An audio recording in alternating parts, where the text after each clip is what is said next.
voice of the working class, Rick Smith.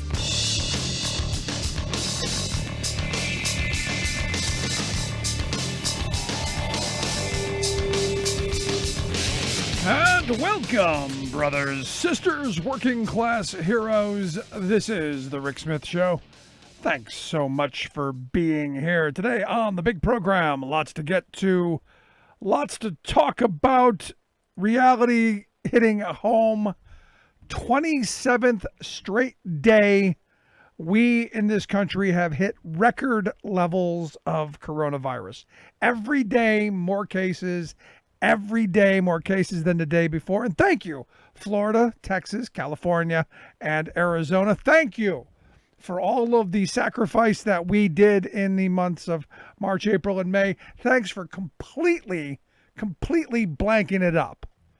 Because we were heading in the right direction. Had you just not been you. Now remember, this is one of these weird moments where it's the weakest links. It's the dimmest. It's the ones who failed science class worse than I did. It's the ones who, well, are saying, I've got a medical condition so I can spread my... It's those people that our survival is dependent on. So I don't have a lot of hope. There are days when I go, it's hopeless.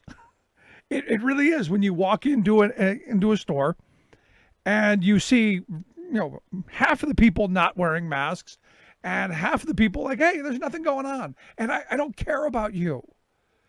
As a country, we're screwed. I mean, that's the bottom line in this. I don't know that there's anything good that I can come up with at this moment, because 27th day in a row. Now you've got Donald Trump saying, well, deaths are way down, lowest in the world. No, but you can use that line. Deaths are down, but we've just started spiking again. And all of those people who are now sick and are getting sicker every day, and more people getting sick every day, let's wait a couple of weeks. Now, let's see how things pan out in the next month. I'm not saying all those people are going to die, and I sure hope they don't. But when you're hitting record numbers each and every day, there's a problem. And the thing is that it's so much of a problem right now that even the governor of Texas, who is one of the biggest cheerleaders of reopening, and the lieutenant governor down there in Texas just been going, screw granny. We need an economy, open up. Governor Abbott of Texas has made wearing a face mask in public mandatory, punishable by $250 fines. And you go, but wait a second, I thought he was the freedom governor. I thought this was going to be the guy who was going to set them libtards straight. $250 fine. Because I think finally he's, the mind is started working. And he realizes that, his biggest cities are very soon going to be out of hospital beds. And once that happens, you have chaos. And it's not just the people who are dying from the virus. It's the people who are dying from all of the other things. And had we done more from the beginning, again, failure of leadership at the top. Had we done more from the start to isolate, to contact trace, had we done more of the things that we know we need to do, wouldn't be here. Now understand, this isn't the second wave. We're still dealing with the remnants of the first wave, because the morons in the dim among us, who for one reason or another, be it that Jesus is going to come down and save them, or because they believe in their mythical figure that they're cloaked in the blood and whatever nonsense they spew to themselves, or you're just plain, I don't care about anybody, I'm invincible, whether you're one of those, or you just failed science class and you're stupid. I don't think it matters which category you fall into. You're still hurting the rest of us. And will a $250 fine help for those people in Texas? I don't know, because you're going to have a dimwit mayor or a dimwit police chief who's going, we're not going to enforce that. We believe in the freedom to infect everybody. Because now we're finding out, as I thought we already knew, but now we're finding out that it's even more airborne than we had originally thought. That now being inside is really a bad thing, especially if you're not wearing a mask and you're around other people. Kind of a bad thing. And the weird thing is the WHO hasn't made a real big thing about it. Personally, as somebody who did marginally well in science class, when I think virus, I think contagious, I think, spread through the air. Obviously on your hands because you're going to touch your face and all that stuff. But obviously if it's traveling through spittle and through what you breathe out, it's in the air. Seems like common sense to me. And I've had a couple of conservatives go, well, if you're going to wear a mask, why don't you wear goggles too? And you go, that's not a bad point, because it could get in your eye, could go there too. If you want to wear goggles, double safety points for you. Good on you. Probably should. But to say, since I'm not wearing goggles, I'm not going to wear a mask either, is just stupid. Don't do it. So you got Trump, who, again, keeps calling it the China virus, even though they're now saying that they're not quite sure it emanated from China. There are researchers who are now saying it's popping up in some weird places that well before the China realization. So it could have been lying dormant for a while. And again, this is one of those conversations around viruses that we don't really have as a country. And I don't think our education system really goes into enough, because we're constantly battling viruses. We're constantly battling the things that are going to kill us. And one of them could pop up. And that's why you need to have smart people running the country. That's why you don't have someone like Donald Trump. Seriously, you don't put someone like him in charge who's going to choose people off of Fox News. It's just a bad idea. Also, on the school front, virus, school, yes. Donald Trump today tweeted out that schools must open in the fall. And I go, okay, yeah, I don't know what that looks like, but I'm sure they're going to open in the fall, whether you're going to be doing the online thing again, like it was a horrible experience over the last couple of months, or if they're going to actually go to class. He didn't clarify that. I assume, now again, this is a huge jump, but I'm going to assume, since he has moved on from the virus, since he realizes that he can't do anything to stop it at this point because he's so badly boogered it up, that we're just going full force into it. And hope that a whole bunch of people don't die, and hope you don't hold it against him when Granny dies. Now, what's interesting is we're finding out that in Florida, for instance, the age of the people who are contracting the disease much younger, and the people who are dying are a little younger. You get through the 80 and 90-year-olds, it's going to get down to the 60, 70-year-olds, and then hey.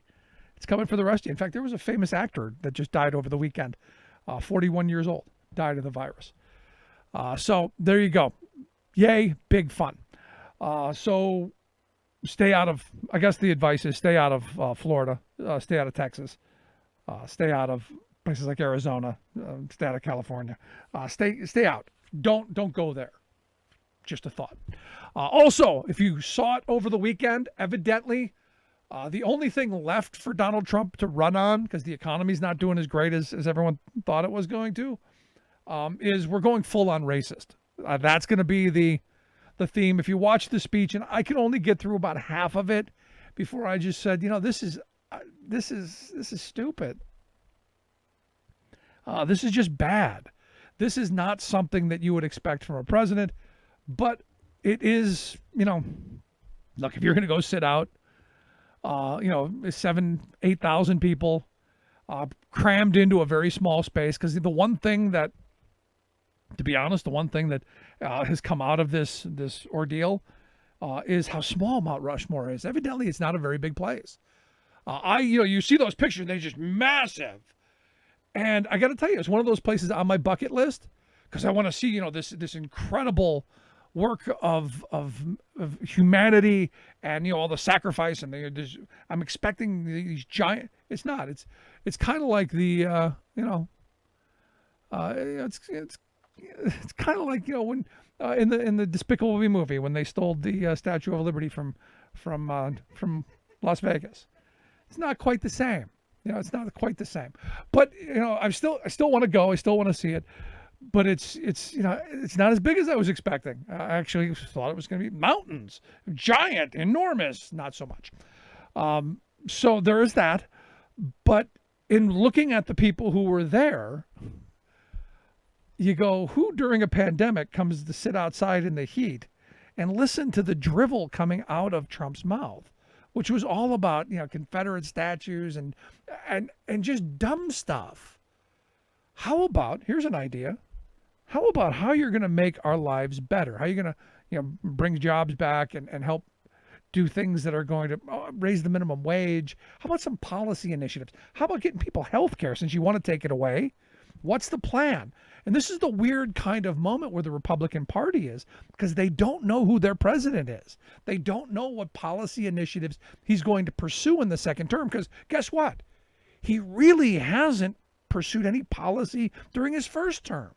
His first term has been about destroying Obama's legacy and undoing all of the things that Obama did. That's been his MO. Whatever he can do with an executive order, that's what he's pursued. And it's only in his mind, how can we booger stuff up and deregulate to the point to where the rich get richer and the poor, well, you're going to be poorer.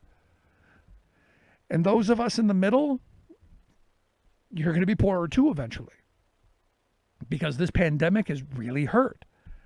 And as I watched the speech, it was just there's nothing there. I was taking notes and I'm going, I don't even want to repeat the garbage coming out of his mouth, other than he can't say the word totalitarianism. So what do you expect? So today he again, because all we're going to do is go full on racist, and we're going to defend the Confederacy. We're going to defend the Washington Redskins and the Cleveland Indians, and eventually the Atlanta Braves are going to have to. And I've been saying for years, you just change the damn names already. Go back to something, who cares? But evidently to Trump and his supporters, that is we're not giving in. Also demanded an apology from Bubba Wallace, which you go, why? The guy simply said, there's a noose hanging in my thing. He didn't make a big deal out of it. The news reports were very clear that he didn't make a big deal out of it. They investigated it. They found that it had been hanging there for over a year, which to me, as I said when it came out, is the bigger problem. The fact that it was hanging there for over a year and nobody noticed it. It's just part of our culture. In case we need to hang one of them there thingies. It's crazy. And as I said, the sad reality is our collective survival is dependent on those people who showed up at that rally to hear that drivel and stayed and listened to it all, and then went home and regurgitated it. Just very, very scary to me. And I don't know as a country that we're going to be able to move forward or in any positive direction until we solve some of these problems that clearly this guy is not capable of even understanding, let alone addressing. I'm in this weird kind of spot because I'm looking at Donald Trump as, well, the problem. And until we get past him and the Republican Party, there's no moving forward. I mean, granted, I don't know that there's moving forward at this point anyway, because there are so many destroyers among us. Look, they're willing to walk around and spread a global virus and do it proudly. In fact, a friend of mine said that he was invited to a party over the weekend. And this just blew my mind. And look, I know they're out there. I know these people exist. I know the dim are out there. I know the religious zealots are out there. I know this. I know the contrarians are out there. But he told me that he was invited to a party where there were to be as many kids in the pool as possible, and no one was allowed to wear a mask. And you go, who puts that on an invitation? It's I don't know who the hillbilly comedian is with the sign. The guy with, here's your sign. These are their signs.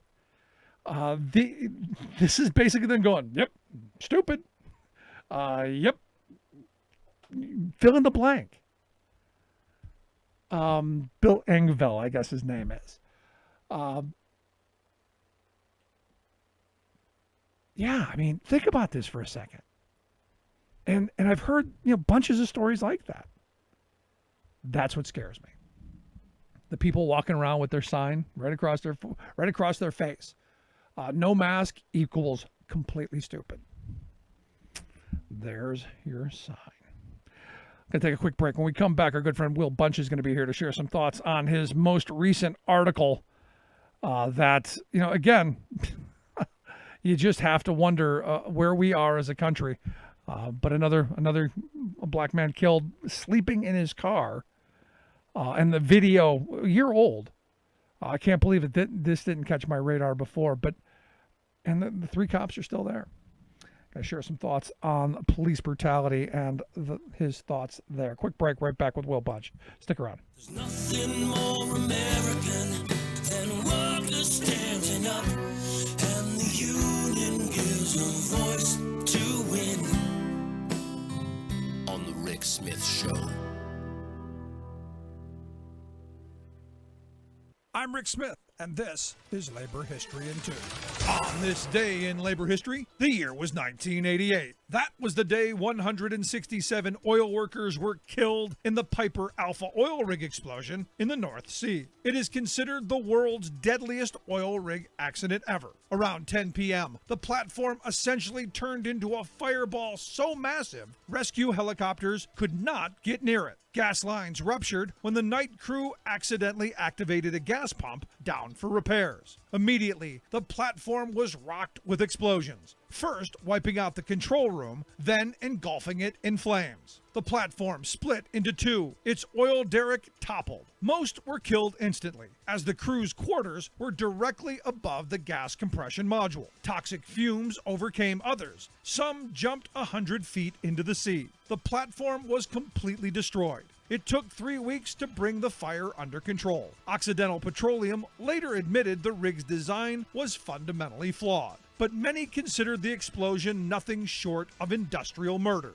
The rig was notorious for fatalities and near misses. Jack Malloy, head of the offshore trade union OILC, recalled, Piper was synonymous with accidents. People would say, Piper? Oh, you don't want to go there. That place is ready to go. Conditions were so bad, the union pulled its reps off the safety committee. The next day, 115 oil workers in Humberside walked off the job, demanding better health and safety conditions. Subsequent investigations determined Occidental failed to enforce basic maintenance and safety procedures. Over 100 safety improvements were recommended. Occidental paid out $100 million to the families, but escaped prosecution. Today, there is a memorial chapel at the Kirk of St. Nicholas and a memorial sculpture in the Rose Garden of Hazelhead Park, both in Aberdeen, Scotland.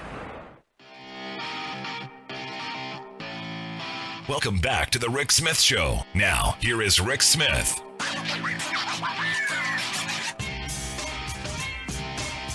So even in the midst of all of the protests going on around the country, all of the people in the streets demanding an end to police violence, over the weekend, another video uncovered in Phoenix of a guy who evidently was sleeping in his car in his driveway. Someone reported that someone looked like him or sounded like him or whatever. And the video shows, a bunch of cops surrounding the car and then basically executing the guy in his car. Now, did he have a gun while he was in the car? Who knows? But the guy's sleeping in his own driveway. Now it's been years since I've done this, But if the police were to come to my driveway every time I fell asleep in the car when I was younger, wow. I mean, it's just mind blowing. And to see this kind of stuff happen time and time and time again, something seriously wrong, which caught my attention. The most recent article by our good friend Will Bunch is I can't stop thinking about the beauty of Elijah McClain and the banal evil of the cops who killed him, his most recent column over at the Philly Daily News. That's why I've asked Will Bunch to come talk with us, columnist there at the Philly Daily News. Will, thanks for taking time for us. Hey, Rick, thanks for having me on. I appreciate it. So, I'm looking at this stuff, and I read your article, and it's one of those, the more you read about these things, the more you just, you don't know what to do, and the anger and all that. But I completely identified with what you were saying about, that, this idea that, the anger, the frustration and all of that. I don't know where to go with that. Yeah, I mean, that's basically why I wrote this piece, because, we've had, year after year, we've had so many of these killings, and they really risen to the forefront this year, and each one of them, Rick, is awful in its own way. Breonna Taylor, who was a EMT who devoted her life to helping people, is sleeping in her own apartment, and these no-knock drug officers who actually it just came out today, maybe were clearing the neighborhood for a gentrification project, basically, came in and shot her 8 times. Yeah, that's heartbreaking. We all know about George Floyd and just how insane and nonsensical, him being chokeholded and strangled for 8 minutes, how crazy that was. Each one, and as a journalist, that's the point I was trying to make in the column, as a journalist, you're trained professionally you have to keep some sense. You don't want to devoid yourself totally of emotions on one hand, but on the other hand, you want to be able to control them too. You don't want to be too sad. You don't want to be too angry. But this case in Aurora, Colorado, with this Elijah McClain, this 23-year-old man who was just the gentlest soul you could possibly think of, who, was a vegetarian and wouldn't kill flies because he can never harm an animal. And he taught himself to play the violin. And on his lunch break from his job, he would go to this animal shelter and serenade the stray animals who didn't have homes yet with his violin. That's the kind of person he was. Everybody knew him, just said he was a kind, gentle person, but he was different. He was a real introvert, and he apparently sounds like was the first person to admit that, he was just a different kind of person. And one night last August, as a favor for his brother, he ran out to the convenience store to get his brother a can of iced tea. And because he had anemia, he was wearing a ski mask, even though it was an August night. It was not super, super hot, but it was kind of unusual to wear a ski mask on an August night. And he was being himself, he was kind of walking funny, he was flailing his arms, because the guy was a character, right? And first of all, somebody had to call 911, right? Who's this person? He didn't say black person, but Elijah was an African American, obviously. There's this person with a ski mask. He looks a little sketchy. He's waving his arms around. These cops come, and because of his, shyness and introversion, Elijah just freaks out when these cops come. He doesn't want to be touched. He doesn't want to be stopped. The more they try and detain him, the more he kind of freaks out, and it just escalates. And then the scenes that we've seen so many times, right? They throw him to the ground. They use this chokehold, which really, why it's still legal is totally beyond me. And he's screaming. He's yelling at these cops. I just don't like to be touched. I'm different. I'm not that kind of person. I wouldn't touch a fly. Needless to say, he was unarmed, and it's just so infuriating. It's just so infuriating. As I said in the column, he died because he was black. He died because he was a different kind of person. and a lot of people who have raised children who are kind of different in their own ways have really identified with Elijah's story, and that's understandable. And he died because, you know, this police department in Aurora, Colorado, which is just kind of historically a cesspool, you know, has no respect for people like him. This is the same. I'm just going to add one more thing, which is, I mean, this is the same police department. You might remember where they had that horrific movie theater shooting during the Batman.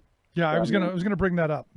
Yeah, the Dark Knight, or I guess that's what it was called in 2012, and this crazy person with wild red hair named James Holmes went into that movie theater and killed 12 people, and I think he wounded like, I mean, it was, you know, he had the automatic weapons, and he killed 12 people, wounded 50 people in the theater. He had a shotgun, a semi-automatic rifle, and a Glock on him. And the police found him in the parking lot, and they arrested him calmly without any incident.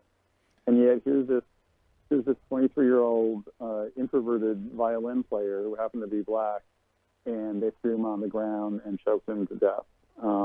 And he was also injected with ketamine in a very strong dose, you know, and died on his, you know, basically died when they took him to the hospital.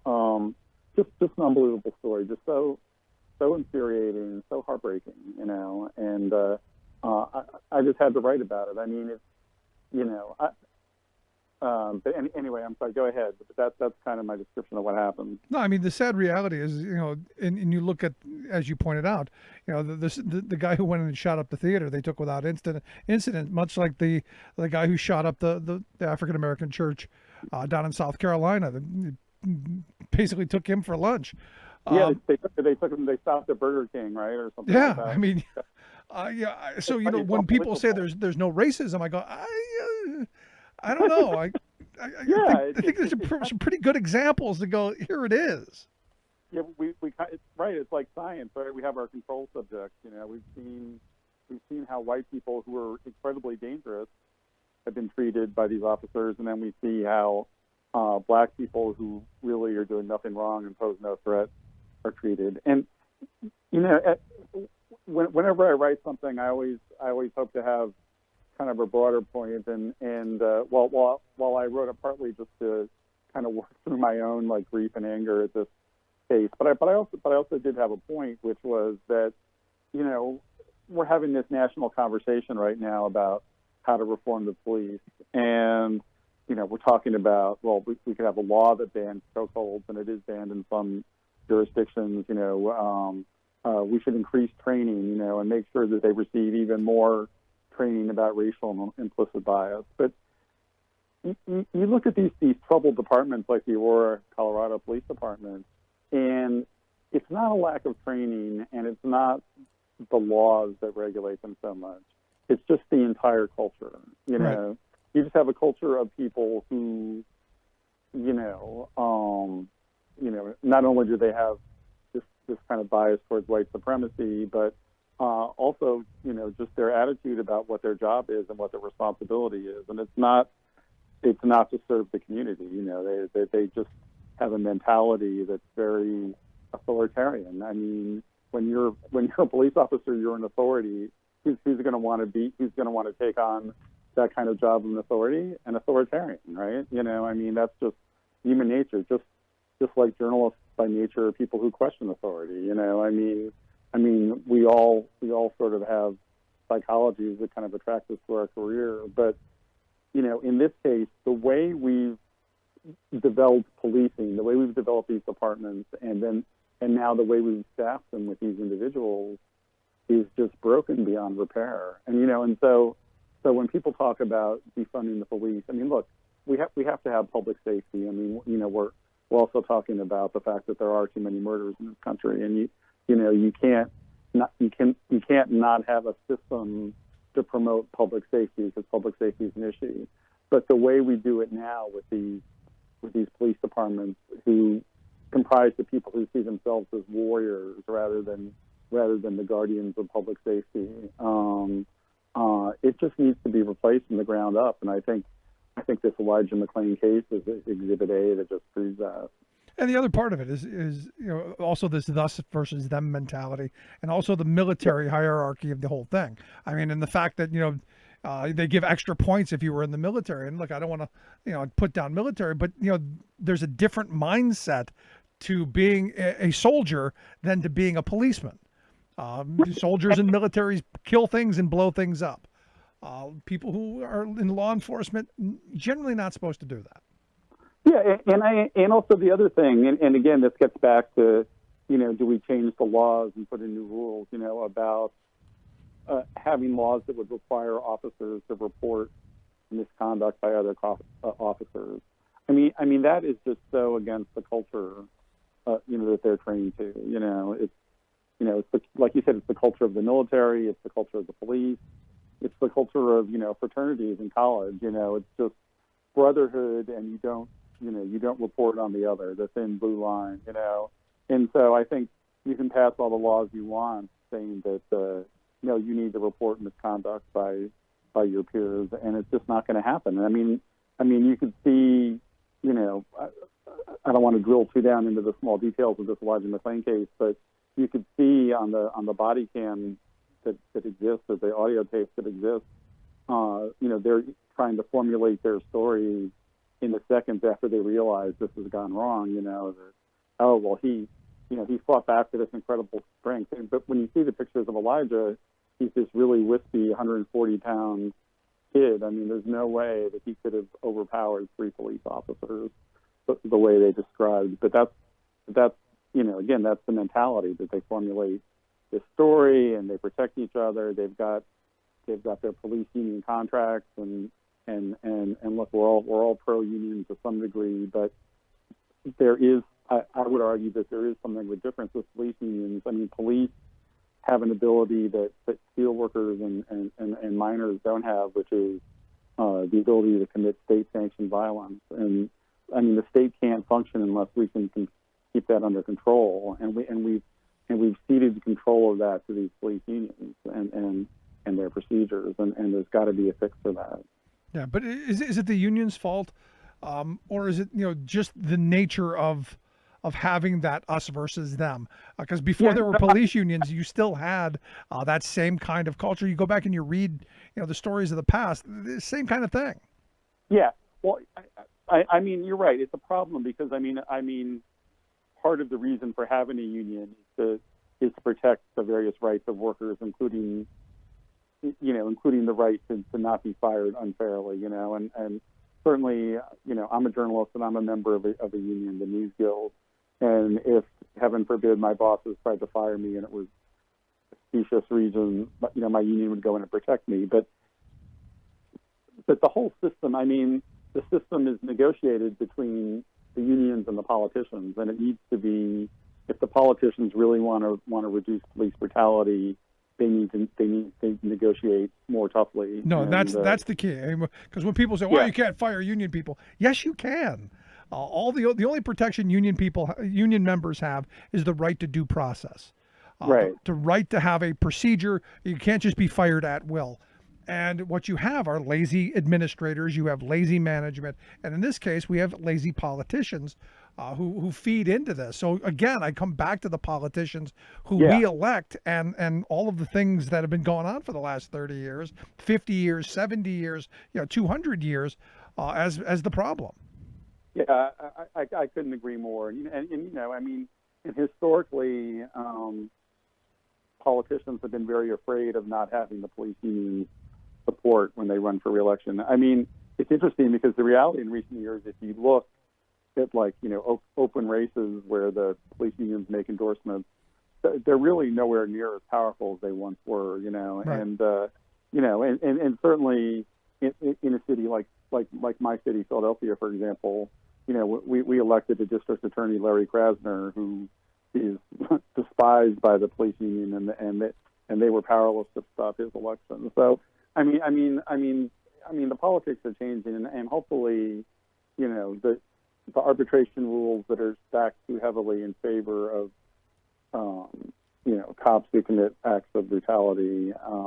We're going to see changes in that, I think, but not gonna come overnight. Obviously, Yeah. it's a process. So let me ask you a last line of questioning, because we sure. beat up on the police unions, we beat up on the politicians, and rightly so. But ultimately, doesn't it come back down to us? Because when in the few cases where these cops who do these things are put on trial, they're let off. And the case that keeps popping into my mind, and it wasn't a racial thing. There was a white woman who was a police officer somewhere in our area here in Central PA, who shot a guy in the back like 4 or 5 times. He was laying face down in the snow with his hands under his face, completely no way this guy could have done anything. She claimed fear for her life. The jury let her off.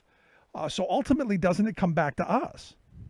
Yeah, it does, and I think the knowledge that they had that level of public support for so many years is something that empowered the police, to be even more aggressive. But I would say, I mean, you have to look at what's happened the last month, and these crowds that have marched through, Philadelphia, they've marched through Harrisburg, they've And marched, good on them. they marched on Pittsburgh, and it's been certainly there've been a lot of black and brown people at these marches, but there've also been huge contingents of white people, and they tend to be, well, a lot of them are under 35. A lot of them are the parents, who hated Trump and joined the Trump resistance, and now they're out there marching with their kids against police violence. And you're seeing this broader coalition, and I think over time you're going to see that attitude reflected in the public. So maybe the next time, if these, I think the feds now are looking at this Elijah McClain case because the cops initially weren't prosecuted. But let's say there was a civil rights indictment of these police officers. A jury next year might, especially if you get some young people on there, might look at it differently than a jury, say, in the 1990s might have looked at a case. Yeah, that's a good like point. this. Yeah, so we'll have to see. But no, you're right. I mean, the police. Much has been given to the police in this country in terms of respect and public opinion for decades, and we're starting to see that erode because they've abused that, they've abused that privilege they've been given. Yeah, I mean, it's, again, I go back to, it's the whole system, because it seems like it's, every community, no matter where you go, it's that same kind of mindset. So it's, not just a few bad apples. And I hate that analogy, because it's not. Yeah. Well, first of all, the whole expression is one bad apple spoils the whole bunch, and again, I mean, that really gets back to culture again, right?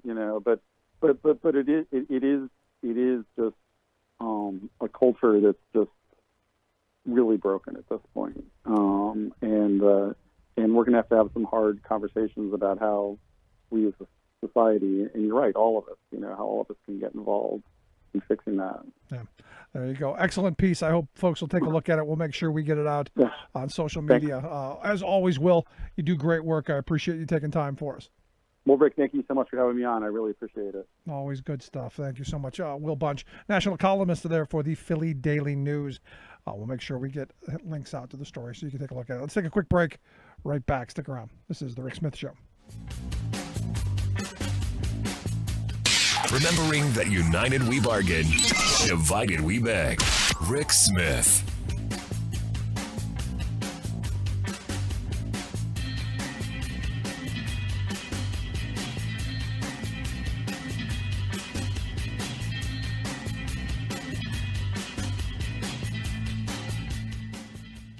I'm Rick Smith, and this is Labor History in 2.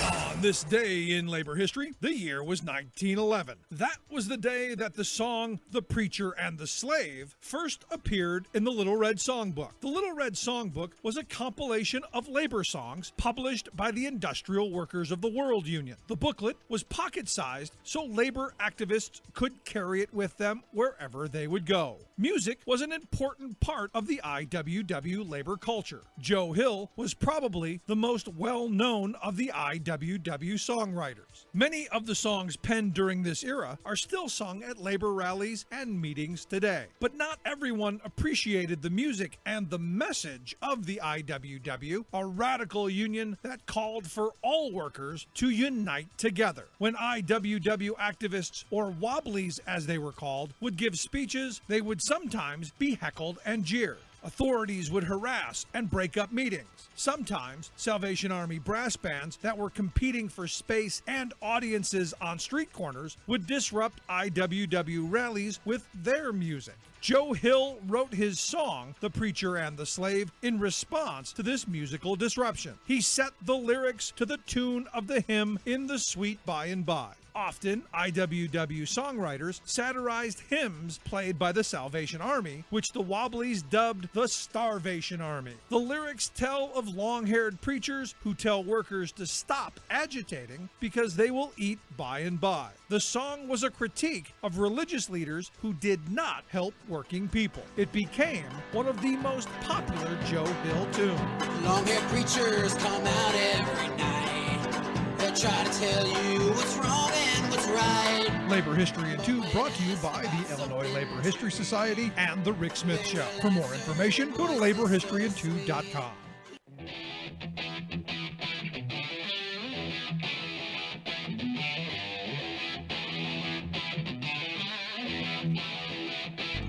Welcome back to the Rick Smith Show. Now, here is Rick Smith.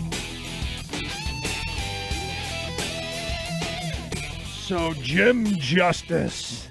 It's such a great name. I got to tell you, I'm kind of envious. I think the guy's a dirtbag, but I think he's got a great name, Jim Justice.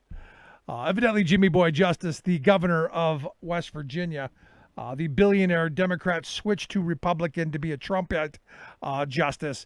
Evidently, he's received somewhere between $11.1 million and $24.3 million from the PPP program. Now remember, this was supposed to help small businesses and people keep their employees in place, keep their businesses afloat so people can keep working. But evidently the money went to the lavish Greenbrier Resort, as well as their Greenbrier Sporting Club, which is an exclusive members-only club.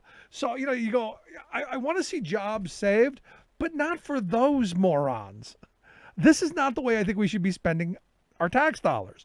Now, I really want to see if people actually were able to keep their job or if this was just a giant handout. In fact, the crew, the Citizens for Responsibility and Ethics in Washington, they are demanding that the Trump administration come out with all of his cronies and all of the members of Congress who have businesses who got money from this. Because what we're finding out is, it's what we knew. I mean, you don't need a report, and you don't even need to study to figure this out. The well-connected, they cashed in.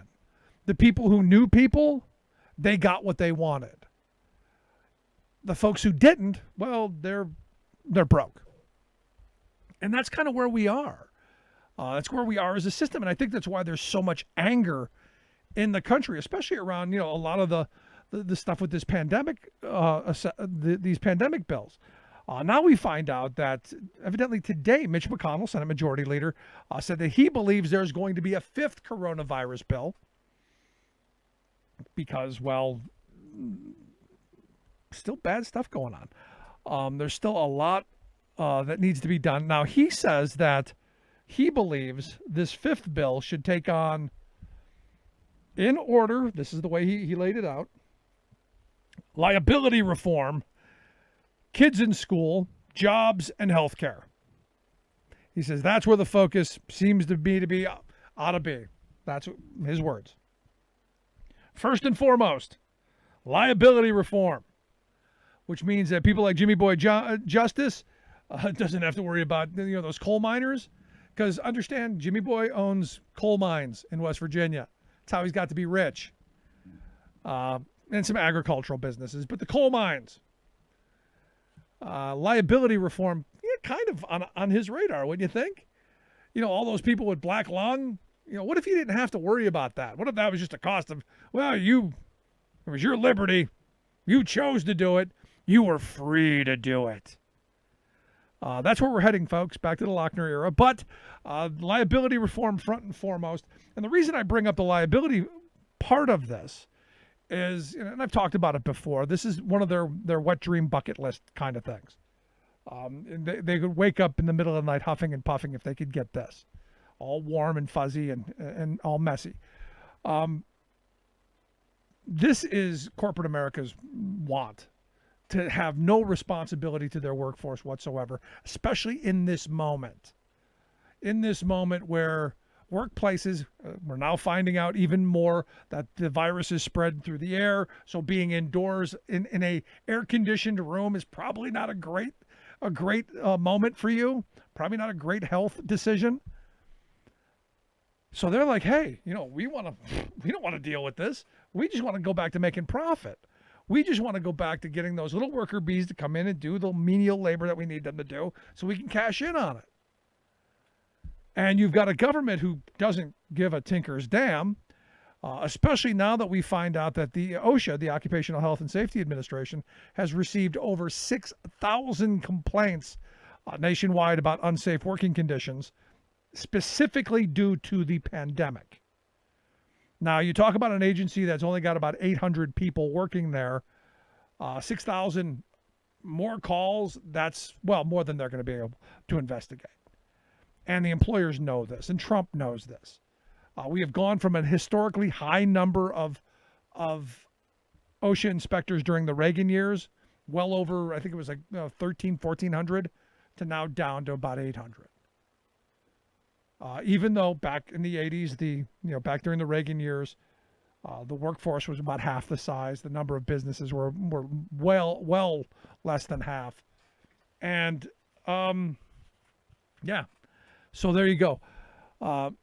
This is just, again, one of those moments where our government has failed us. And look, I'm a pro-government guy. I'm a believer in our government doing for us collectively what we can't do individually, like safe workplaces, like good schools, like health care, like national defense, like paving roads and bridges and big infrastructure projects. Do I want the government making T-shirts and tennis shoes? No, clearly not. But there are a lot of things that our government should be doing at our direction. And our politicians are the ones who are supposed to ensure that that happens. Sadly, half of our politicians, their job is to restrain our will. They believe that. Their job is to ensure that the very wealthy are well taken care of. Look at these coronavirus bills, which is an enormous transfer of wealth and ripoff from the working class. Every dime of that money should have gone to working people. Every dime of that money should have gone to people who were forced to stay home. Every dime of that money should have been invested in ensuring that people get the health care, the testing, all of that. But what was it given to? Well, people who are connected, people who hire lobbyists and can afford to grease the wheels. Let's just call it grease the wheels of the system. Kickbacks and bribes and all that stuff. Just kind of makes you so angry and so frustrated. Just is what it is. Here's another moment of little frustration. The Postal Service. The Postal Service had requested $75 billion in financial assistance from Congress. They said due to the pandemic, they've lost a substantial amount of business. They had to they kept all their people on because people still, whether you get one letter or 50 letters, they still got to come to your house. They need help. There is now a bipartisan group of senators who are pushing for money to get to the U.S. Postal Service. And when I saw that, I'm like, hey, well, that's great. You've got, Susan Collins, who's in big trouble up in Maine, probably going to lose. You got Feinstein out in California, good. Doug Jones in Alabama, okay, I like Doug Jones. Also John Tester from Montana, who are saying, well, we're going to give you $25 billion. You go, wait a second. How do you justify a third of what they're asking for? No, they haven't gone and undone the bizarre mandates that they threw on the Postal Service. Which I think should have been the first thing they did. Stop forcing the Postal Service to pay health care for workers that are going to retire in 75 years. Stop that. Nobody else does it. It was one of the poison pills put in there during the Bush years to kill the Postal Service so we can privatize and profitize it. We'll see where this goes in the House, though, because, $25 billion when they've asked for 75, and they now want a plan on how they're going to use that money, how they're going to squeeze the quarter till the eagle screams and get 75 billion out of the 25. So that'll be interesting to see where that plays itself out. But again, back to Jimmy Boy Justice. You look at the money that these people, the well-connected, put into their pockets. One of the things I want Biden to do, if he's elected, I want Elizabeth Warren to be what Truman was during World War II.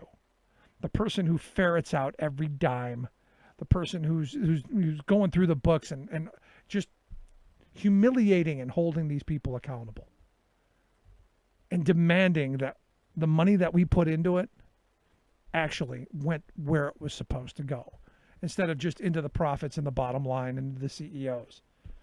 Just my thought. Love to hear yours, though. You can email me, rick@thericksmithshow.com. I'm going to take a quick break. Right back after this. Stick around.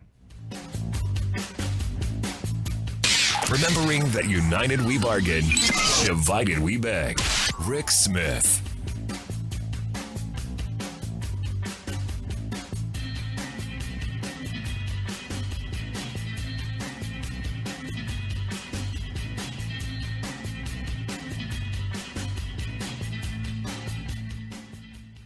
I'm Rick Smith, and this is Labor History in 2.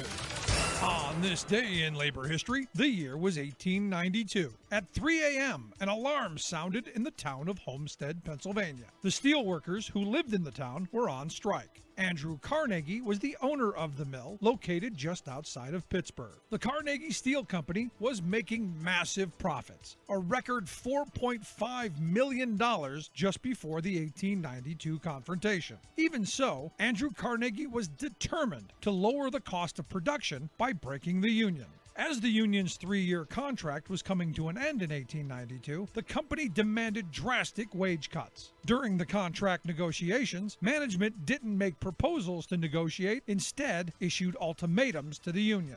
The local newspaper pointed out that it was not so much a question of disagreement as to wages, but a design upon labor organization. The manager of the mill, Henry Clay Frick, tried to bring in the Pinkerton National Detective Agency, which was known for infiltrating unions and breaking strikes. The workers were determined not to let the Pinkertons into the mill. For 14 hours, the workers battled with the Pinkertons and attempted to sink their barge. At the end of the battle, 9 workers and 3 Pinkertons lay dead. 4 days later, 8,500 National Guard forces were sent at Frick's request to take control of the town and steel mill. After winning his victories, Frick announced, "Under no circumstances will we have any further dealings with the Amalgamated Association as an organization. This is final." This incident is worth remembering because today, many people are intent on crushing any attempts by workers to organize. I was born in the cold fields of Kentucky. I moved north in 73. Labor History in 2 brought to you by the Illinois Labor History Society and the Rick Smith Show.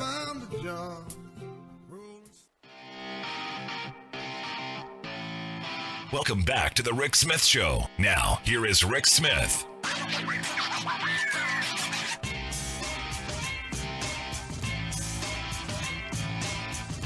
So something positive coming out of the Supreme Court today. I know, isn't that weird? We're going to actually say, no, actually, I shouldn't say that. There have been a couple of good things recently, so I don't want to bash the Supreme Court too much right now. I'm still a little chafed over the Janus decision. Oh, well, actually a lot. It was a horrible decision. It was one of the, just one of the worst decisions that I think we've seen in the Supreme Court, at least in my lifetime. Anyway, they ruled that the robocall ban can stand. I guess they have cell phones too. I got to tell you, I'm so tired of the people who call me and say, "We're sorry, we're calling you, but you've been, blah blah blah," And it's the same damn one every day. I get it almost every day. It's frustrating as hell. And they're all local numbers. So they figured out how to ghost local numbers. But evidently, there was a ban put in place by the Telephone Consumer Protection Act of 1991. And the political people wanted to be able to do their robocalls on cell phones, as do debt collectors, because I don't know who Michael George is, but evidently, like 18 years ago, he had my cell phone number, because I've had my number for that long. Evidently, before there were cell phones, he had one, because they keep telling me, well, he had your number last year. I go, that's not possible. And we go through this argument of, well, you owe us money. I'm going, but I'm not him. And I get robocalled constantly, because I'm one of those people. I don't know about you, but I'm one of those people when it says press 1 to talk to somebody, I press 1 to talk to somebody, because I want to know what it is. And I usually spend a little bit of time, torturing them. Now, I shouldn't, because look, they're just people who have jobs to do. I get that. But get a different job. And sadly, most of them are foreigners, so it's all coming from India. And when a guy who clearly has an Indian accent says his name is Bob, I don't think so. And they're generally trying to get your credit card numbers, which is also fun. So, needless to say, thank you to the Supreme Court. Now, I don't know what that's going to mean. Does it mean that they're going to stop? No. But at least, robocalls are supposed to be banned. There's supposed to be harsh penalties that would allow private parties to sue for up to $1,500 per violation. Yeah, good luck getting any money out of the people in India. But hey, good on Congress for at least in this moment doing something. So thank you.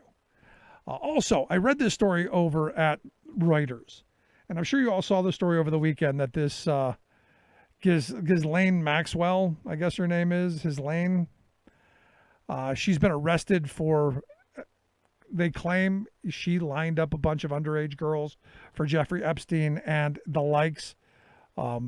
Evidently, according to Reuters, she was detained. She was taken to a troubled Brooklyn jail, where she would be strip searched and cavity searched. And they quoted a former warden of this Metropolitan Detention Center saying, you go from living a life like Maxwell to all of a sudden being in a situation where you're being strip searched and having people look into your body cavities. This is a crushing experience.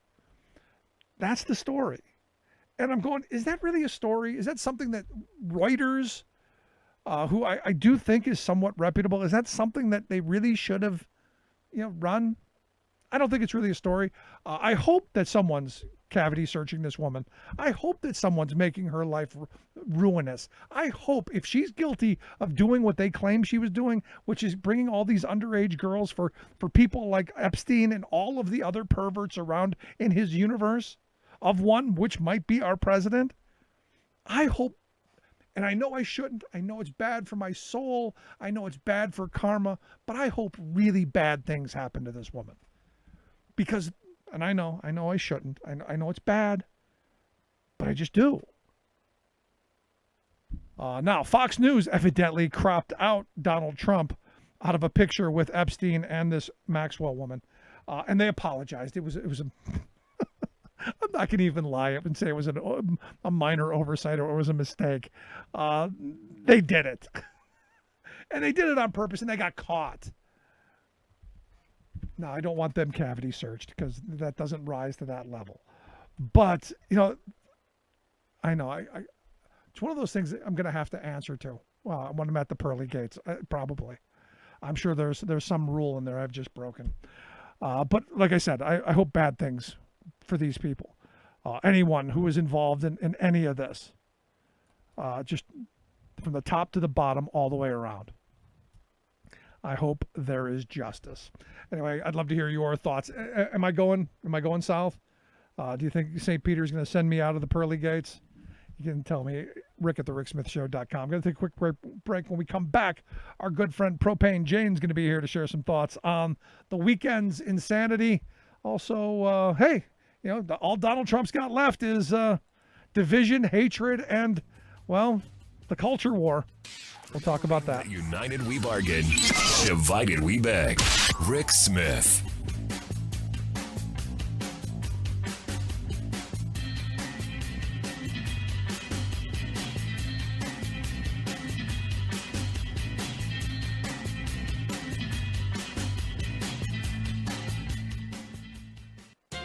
As directed by their big business funders, top Republican office holders across the country have been defying public health experts in past weeks to rush America's workers back into their jobs.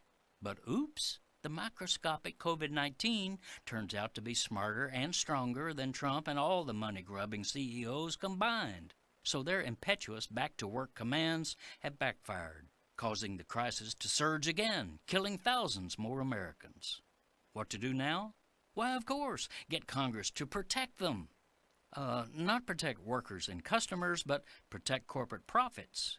Thus, the White House, such congressional sleazes as Senate Republican leader Mitch McConnell and the whole army of Gucci-wearing corporate lobbyists are pushing furiously to pass a law decreeing that corporations cannot be held liable for profit-driven actions and negligence that sicken and kill untold numbers of Americans. Crying crocodile tears for those giants, Trump's corporate-hugging economic advisor wailed, "You've got to give business some confidence here that if something happens, you can't take them out of business. You can't throw big lawsuits at them."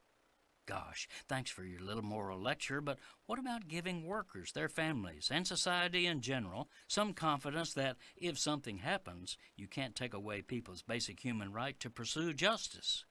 Besides, why shouldn't we the people hold these economic powerhouses legally accountable?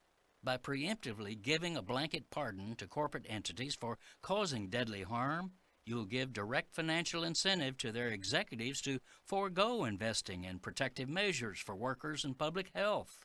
Indeed, the very fact they're insisting on a law to shield them is an admission that they know the rush to restart their profit machine will sicken and kill others.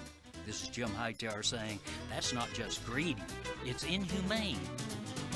Hightower's commentary is brought to you by the Hightower Lowdown. From Wall Street to Washington, this monthly newsletter reveals who's doing what to whom and why. Check it out, hightowerlowdown.org. Welcome back to the Rick Smith Show. Now, here is Rick Smith. So evidently Kevin thinks I'm going to burn in, well, the Southern Hemisphere for my comment about this Ghislaine Maxwell and hoping that really, really horrible things happen to her. And I do. I really hope, and I know it's a mark on my soul. It's a permanent mark on my record for when I go to the pearly gates, but I don't care. I hope they do horrible, terrible things to her. Just my thought. And I guess it's where I'm going to be. Good news, I guess, some sanity from Texas. Greg Abbott, as I said earlier, $250 fine for anyone caught without a mask in a public place. Here to share some thoughts on if that's reality or not, I've asked our good friend Propane Jane, renowned psychiatrist and also one of my favorite Twitter commentators. Jane, thanks for taking time for us. You're welcome. Thanks for having me back. So, am I getting this right? $250 fine in Texas? Yeah, but again, shut the state down. Shut the state down. Yes, the mask, that's one thing, but that's not stopping people from still, going to work and going to all of these places that they don't necessarily need to be. And we in Texas were actually doing pretty well when we had a functioning stay-at-home order, and our numbers were nowhere near this bad. So it just seems like common sense to go all the way. Don't just do these half measures with the mask. Actually, put the full teeth to it, put the full pedal to the metal, and shut everything down until we have control of it. Yeah, but I got to tell you, I still think this is an amazing step for him. I'm there's part of me that goes, I didn't think he was capable of learning. Even this, as minor as this is, wow. Well, you know what? This is Greg. and this is the Texas GOP. And if you pay attention to them long enough, you will see them backtrack so many times and flip-flop so many times. I mean, they literally should get some type of award for the gymnastics that they're capable of doing. Okay, well, good. Well, it's something anyway. I'm sure. Yeah, I'm waiting for.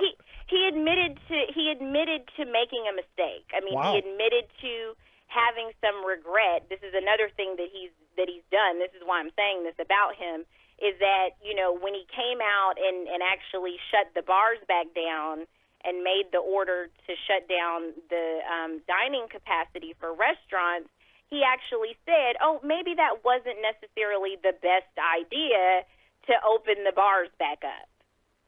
Well, again, it's too late for him to say that. I mean, thanks for telling us that. But again, what else are you having regrets and second thoughts about? And can you just go ahead and redo what you did before that was working? Because clearly you have the insight and the judgment to know that you've made some egregious mistakes along the way. No, it's a good point. But, you know, I had a Republican listener tell me that, you know, the Republicans don't believe in government mandates and government making us do things. They believe that people are smart enough to make the right choices. I'm sorry. He believes that they're smart enough to do the right thing. Do.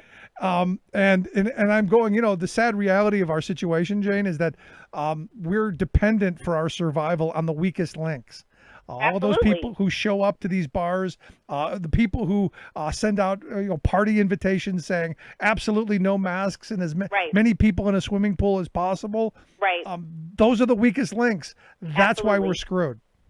Yeah, and we're screwed not just because of those weakest links as civilians, but we're screwed because they are getting these directives and this whole entire belief system from the government. They're getting it from the highest levels of our federal government, that you don't need to take any of this seriously, all the way down to Trump himself refusing to wear a mask.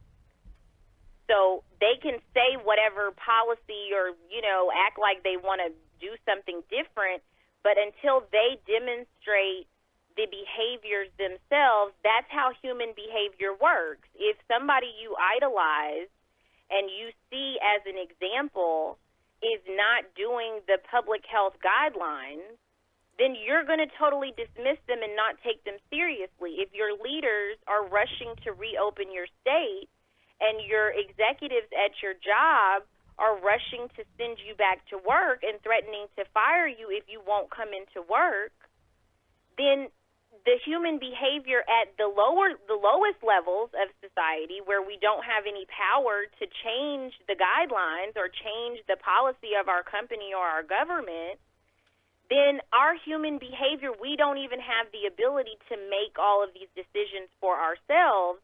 If our actual basic livelihood, if our job, if our, you know, roof over our head, food on our table depends on us still going to a job that requires us to be there because it doesn't have any funding from the government to pay people while they're furloughed or while they're, you know, on unemployment, et cetera. We're not paying people enough to sustain themselves. Right. You know, and the other countries that have successfully gotten themselves out of the woods have done that because at a policy level, at a government level, they decided to do economic stimulus. They decided to take away that impetus amongst people, amongst business owners who are going to think about that profit motive above all else because they're safe, right? They don't have to go and make these sacrifices with their life every day. And because the government has not given them the ability to, you know, not worry about money, they're worried about money. I mean, this is capitalism. This is what happens, unfortunately. It's crazy, but again, there are people who are going to die and suffer because of it, because of all of the failures of leadership from the top all the way down. Yeah. And again, it comes from our Lone Ranger.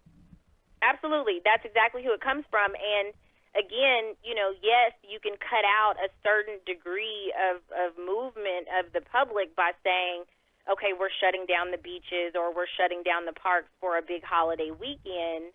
But again, if you're still, if you're shutting down the bars, but then still leaving restaurants open and just saying, well, you can only operate at 50% capacity, well, you're still exposing people. You're still exposing people to the virus that's still around. And again, if they're going into their workplace, that virus is still around there. We don't have a vaccine yet. None of the scientific indicators that we need to be there indicate that regular people should be doing as much movement as they are doing in our society across the board. It's not just Texas. It's coming across the entire country. Yep. Because it's a ripple effect. We're not just in a vacuum in our own individual states. People are still traveling to other states. People are still planning trips and vacations. I mean, I hear people say, "Oh, I'm going to so-and-so," and I'm like, they still have coronavirus there. Yeah, and well, Martha McSally wants the Trip Act. She wants to give every person $4,000 to go on vacation.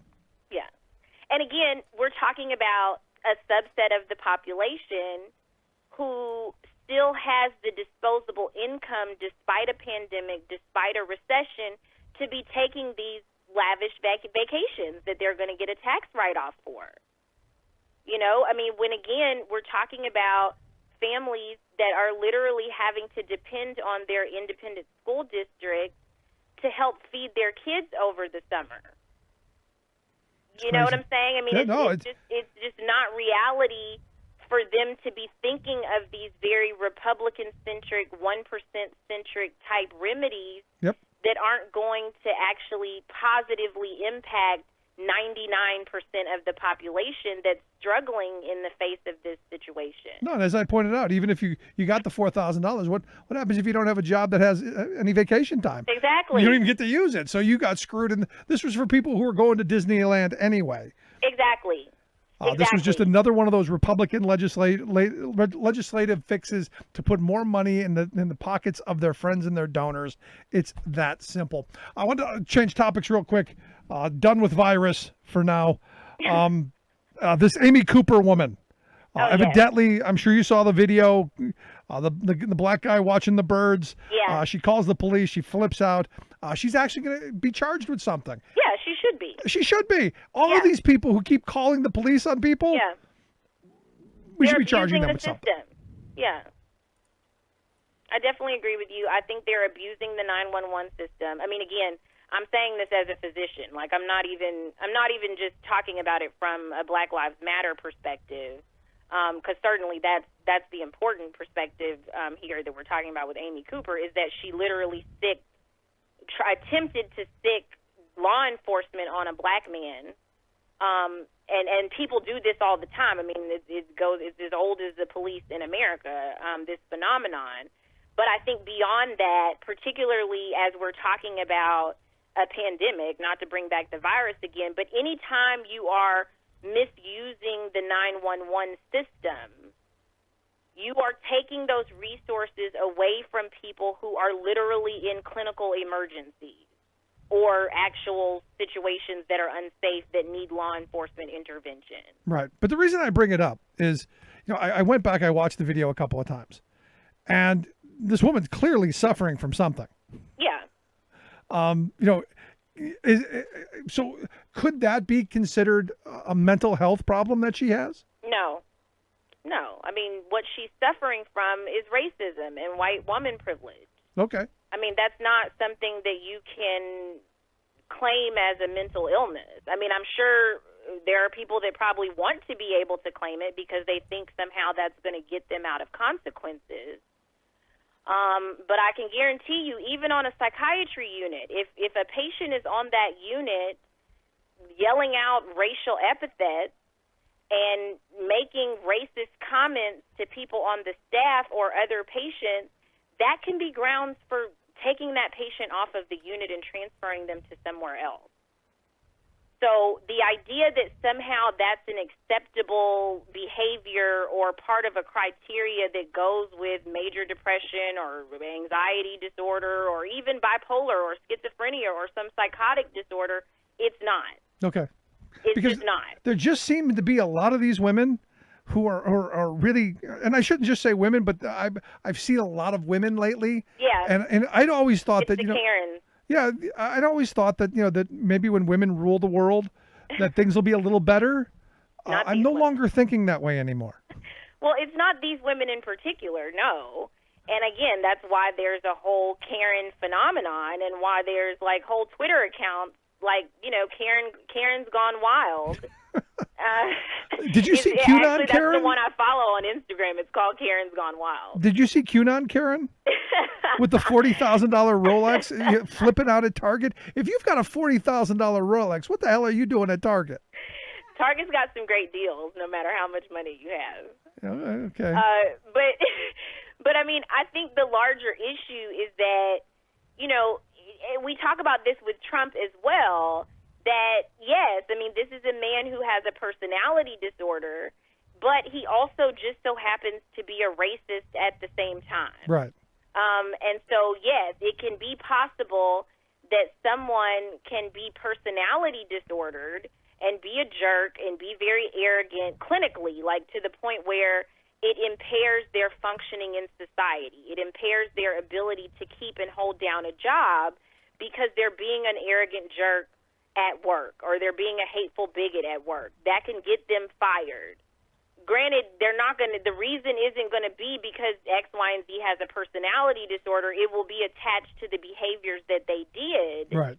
But ultimately, yes, that person has a problem with interpersonal relationships, whether it be personal or, at work. But again, that's not disqualifying for a lot of jobs, as we see every day. Trump being a blatant, avowed racist and white supremacist who literally will stand there and defend monuments to slavery, monuments to the Confederacy, Nazis as very fine people, et cetera, et cetera, et cetera. This man can still keep that job even though he's that way. Right. Now, did you, I know you didn't, but I got to ask the question anyway. Did you watch any of the speech from Mount Rushmore? Well, I've seen the clips. He looks awful. His face was like not even a human color, clearly. It didn't match his neck. I mean, that's the thing that I don't pay attention to anything he actually says. I just do a mental status exam on how he looks and how he sounds, and he sounds totally incoherent. Yeah, I mean, look, he doesn't have anything left. I mean, there's nothing else to run on. You got to run on defending the Confederacy. You got to run on, this culture war idea. And, I had predicted it, a while ago that this is where he's going to go because it's all that's left. Yeah. Does it fly? I mean, because, I've had a bunch of people, again, we've had this conversation of, how much history do we have to, rewrite or how much do we have to deal with this stuff? And I'm going, I don't know where it ends, but I know this isn't the right move. Right. And again, I think that for those of us who are watching it as, marginalized people who belong to the groups that he's pervasively picking on and attacking, and oppressing through policy, when he says these things, when he does these things, when he orchestrates, again, I don't think that he is a very intelligent man.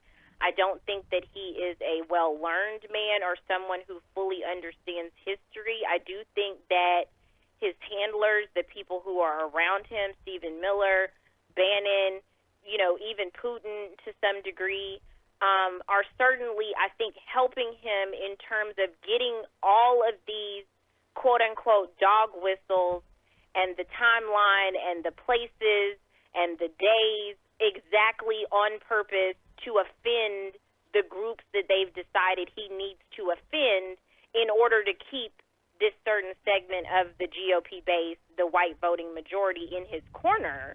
I mean, it's not a coincidence that he tried to go to Tulsa on Juneteenth.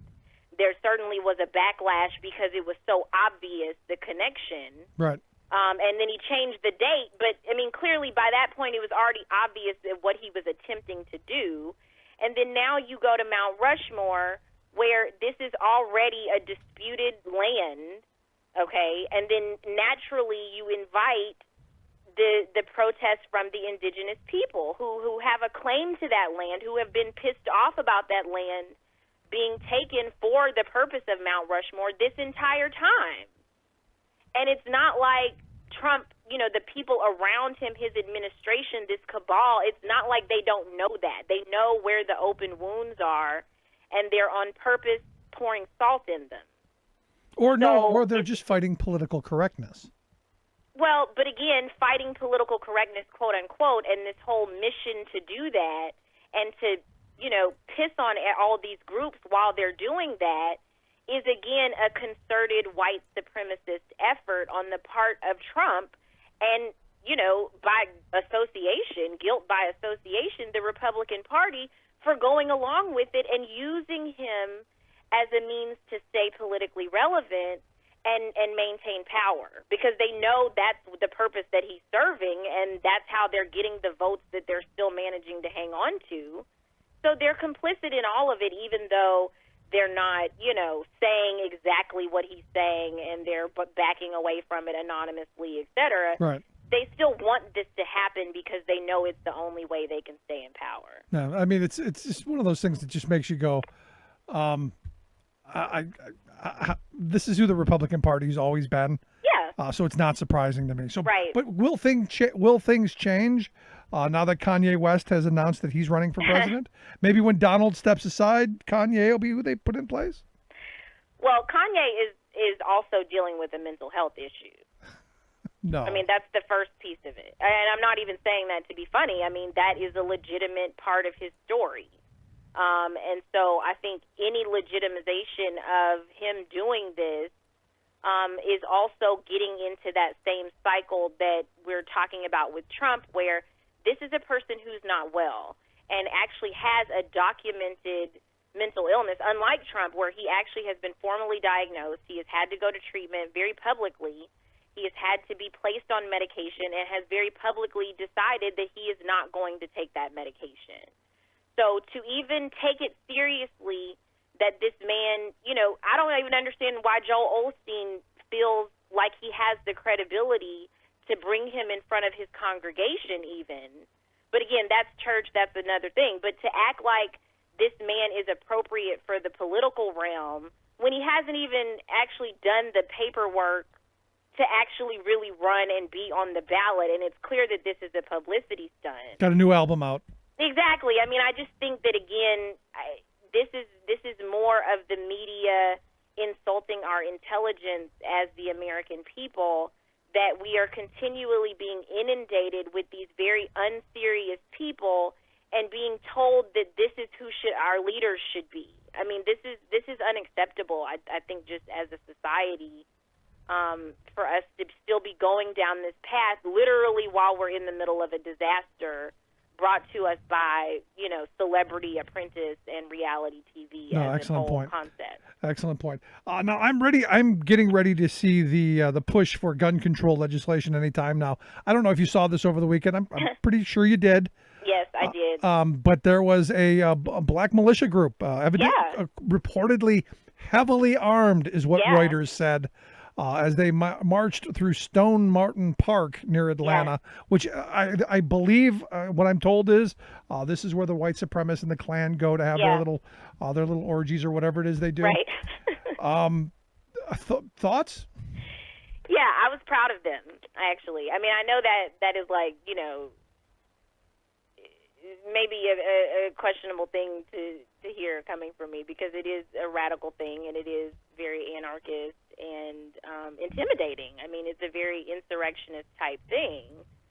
But again, me and you have had this conversation many times before, and again, it's the hypocrisy of the Second Amendment, and the fact that, yes, like you said, when the Black Panthers did this, that's, really one of the only times that we've had successful gun control in this country, minus Bill Clinton's, in the crime bill, the assault weapons ban of the 1994 crime bill that really was not just done in response to gang violence and all of the guns that were on the street in relation to the crack cocaine epidemic and the gang violence, et cetera, but also the white supremacist extremist violence, Ruby Ridge, Waco, all of these very, prominent attacks that happen and where American law enforcement sustained casualties. Right.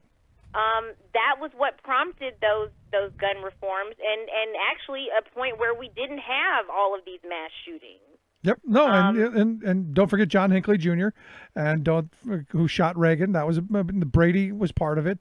Exactly. And the bank robbery in L.A. that people forget about.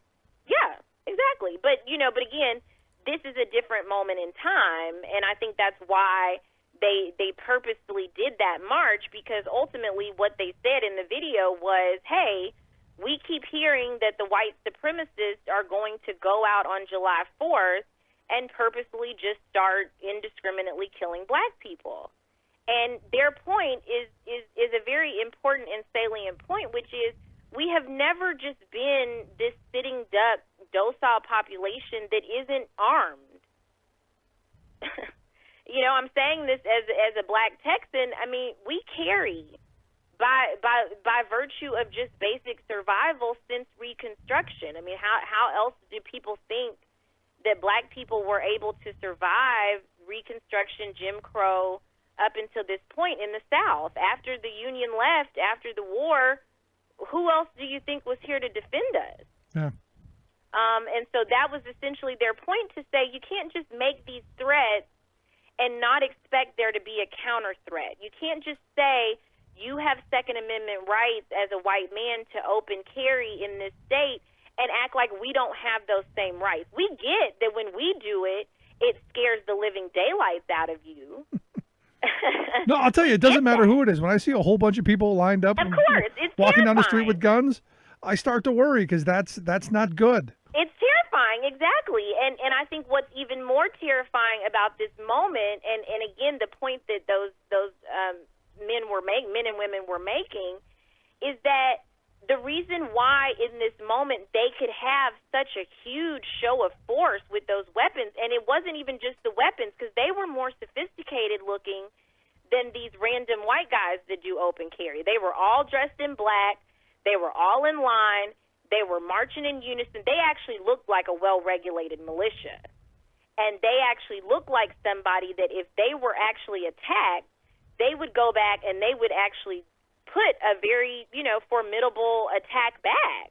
Right. And so the fact that the powers that be aren't looking at that and going, okay, wait a minute, we do have a brewing recipe for this race war that everybody's talking about. We do have heavily armed people on both sides, and we have these gun laws that give them the right to do that, and we have all these mass shootings, and we're not stopping it. So the fact that the powers that be aren't doing anything, again, raises that question of, is this what you want? Yeah, no, this is the reason I brought it up. I'm going, when I saw this, I'm going, this is going to freak a lot of people out that maybe weren't freaked out by the rally they had in Virginia, where, a whole bunch of people showed up, of what I said wasn't a rally or lobby day, but just a show of force, right. And a show of, hey, look what we've got. And I saw this and I'm going, hey, this is the same kind of message. And do we want this kind of thing to continue, where it's right. going to get bigger and bigger and bigger till eventually we're going to choose up sides and start throwing things at each other? Yeah, I mean, that's essentially where we're at, because again, as we've talked about in the gun debate, I mean, yes, there are heavily armed people on both sides, but when we come down to the politics of it and we come down to who is voting for gun reform and who's voting against gun reform, it's the NRA. It's the white guys that are heavily armed, particularly in the South, but, as we've seen, it's all over the country now, who are going into the booth and voting Republican because they know that the Republicans are going to uphold this billion-dollar gun industry and are going to not put any restrictions on how many weapons you can have, whether or not you can have an assault weapon, whether or not you can have these high-capacity magazines, et cetera, whether or not you can have a weapon if you're a felon or you have a domestic violence history. They're doing everything to make it easier for people to get guns, not just because of the profit motive, but also because they have this rabid base of people that feels like they need to protect themselves from hordes of people of color. Yeah, so that was the last thing I wanted to ask on this. Is this not going to be a sales tool for the gun industry? You say, look, they're amassing. Of course it is. Look at them. Be Of course afraid. it is. It already is. I mean, Okay. again, my husband is a major gun enthusiast. He watches all the gun channels. He goes to the courses. He has all the targets. He has all the stuff, okay? On these programs, they use targets that look like black people. They use the mug shots. The cops have been caught. I mean, there have been recent stories of the cops literally using mug shots of black men in their target practice. So that's already what's driving this industry. They have already been coached on how to say, I feared for my life, not just as police, but also as civilians, as vigilantes. So open carry, stand your ground. These are things that they have already been taught through their gun affiliations and their concealed carry licenses. So they already know what to say. And that's what the black people were saying that are doing these, shows of force with their weapons is, hey, we're taking the classes too. Right. No, we were in the military too. We know tactical weapons. We know how to use them, and we have them too. So don't ever think that, your reaction isn't going to be opposed by an equal and opposite reaction, Newton's law. So again, I just think that if we don't actually solve the underlying issues, which are, again, the systemic institutionalized oppression of marginalized people, whether they're, women, LGBTQ, whether they're people of color, whether they're immigrants, etc., there's still this emotional, baggage there that is the fuel for these conflicts. It just is. And right now, our whole leaning as a country is leaning towards giving power to the white supremacists. The white supremacists are in power. So, of course, in that situation, marginalized people, whether they're armed or not, whether they're peacefully protesting or not, are fighting back against that. It just is what it is. Until we get the source of division out of our government, this is what's going to be the situation. Not a good future. I know. It's bad. I mean, it really is. That's why we have to vote differently. That's why we have to take this seriously now and actually act in the interest of not just our best safety, public health-wise, because of a virus, but also because of this risk of violence and war and all these conflicts across the board. That and the fact that the Russians are probably stoking a lot of this. I mean, here locally, we're about 45 minutes from Gettysburg, and over the weekend there were a whole bunch of knotheads with their Confederate flags because someone on Facebook said that there was going to be a flag burning where they were going to hand out little flags for those libtards, little kids to burn. Right. And a whole bunch of crazy people showed up, and there was nobody there. Oh, wow. But it's this kind of, the Russians have, they've got to be thrilled that this is going to be a field day for them. Oh yeah, they're very happy with this. It's crazy stuff. Last thing I got for you. Yeah. Mary Trump, the new book, I guess, that's still being held up. She claims that Trump has basically he's cheating as a way of life. Is that a revelation? Is that worth buying the damn book over? No, it's not. But the only reason why it may be is because she is so close to him and she knows so many things about him that he does not want known, that whatever it is she plans to tell is going to be a gigantic narcissistic injury and fall from grace for him. In his own mind, even though we may already know he's the scum of the earth, right? He doesn't want certain people who may not fully know that yet to know certain information, and that's why she's doing this. There you go. Yeah. He may not know he's the scum of the earth yet, and he doesn't want to be told. There you go. I got it perfect. As always, Jane, I appreciate the time. Good stuff. Thank you. You too. Have a great week and be safe. You as well. Our good friend Propane Jane. Quick break. Right back. Stick around. And listen to the Rick Smith Show.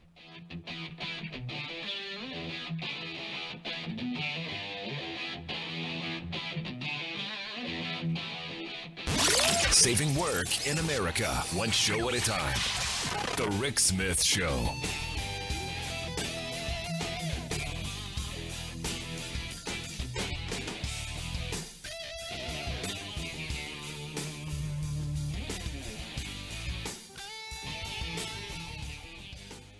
Rick Smith, and this is Labor History in 2. On this day in labor history, the year was 1988. That was the day 167 oil workers were killed in the Piper Alpha oil rig explosion in the North Sea. It is considered the world's deadliest oil rig accident ever. Around 10 p.m., the platform essentially turned into a fireball so massive, rescue helicopters could not get near it. Gas lines ruptured when the night crew accidentally activated a gas pump down for repairs. Immediately, the platform was rocked with explosions, first wiping out the control room, then engulfing it in flames. The platform split into two. Its oil derrick toppled. Most were killed instantly, as the crew's quarters were directly above the gas compression module. Toxic fumes overcame others. Some jumped 100 feet into the sea. The platform was completely destroyed. It took 3 weeks to bring the fire under control. Occidental Petroleum later admitted the rig's design was fundamentally flawed, but many considered the explosion nothing short of industrial murder. The rig was notorious for fatalities and near misses. Jack Malloy, head of the offshore trade union OILC, recalled, Piper was synonymous with accidents. People would say, Piper? Oh, you don't want to go there. That place is ready to go. Conditions were so bad, the union pulled its reps off the safety committee. The next day, 115 oil workers in Humberside walked off the job, demanding better health and safety conditions. Subsequent investigations determined Occidental failed to enforce basic maintenance and safety procedures. Over 100 safety improvements were recommended. Occidental paid out $100 million to the families, but escaped prosecution. Today, there is a memorial chapel at the Kirk of St. Nicholas and a memorial sculpture in the Rose Garden of Hazelhead Park, both in Aberdeen, Scotland. Welcome back to the Rick Smith Show. Now, here is Rick Smith.